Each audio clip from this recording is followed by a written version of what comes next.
Comparison எது பெருசு அப்படிங்கறத கண்டுபிடிக்க போறோம்.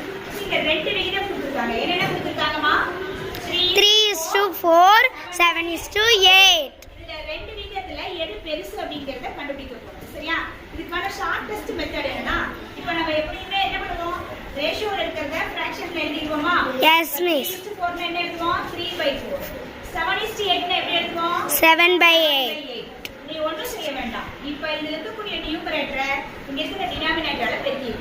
அதே போல இங்க இருக்கிற நியூமரேட்டரை இங்க இருக்கிற டினாமினேட்டரால பெருக்கிடு. அப்ப 3 × 8 ஆல பெருக்கு. இங்க 7 4 ஆல பெருக்கு. 3 8s are 3 8s are 24. 24. 7 நாலு 1 7 2 7 அமைப்பு படி சொல்லி 7 4 ஒரு 4 28. இப்ப இதுல எது பெருசு? மிஸ் 28. பெருசா 28 பெருசா? 28 மிஸ். 28 பெருசா? அப்ப எது பெரிய பெரிய விகிதம்? 7/8. 7/8. அப்ப 7/8 பெரியது. எதை விட பெரியது? 3/4.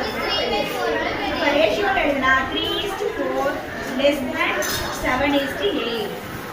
ஓகேவா? இதுதான் ஆன்சர். இதான் கம்பேர் பண்ணணும். ரொம்ப சிம்பிளா என்ன பண்ணலாம்? நியூமரேட்டரை மட்டும் பெருக்கி போட்டீங்கன்னா போதும். ஓகேவா?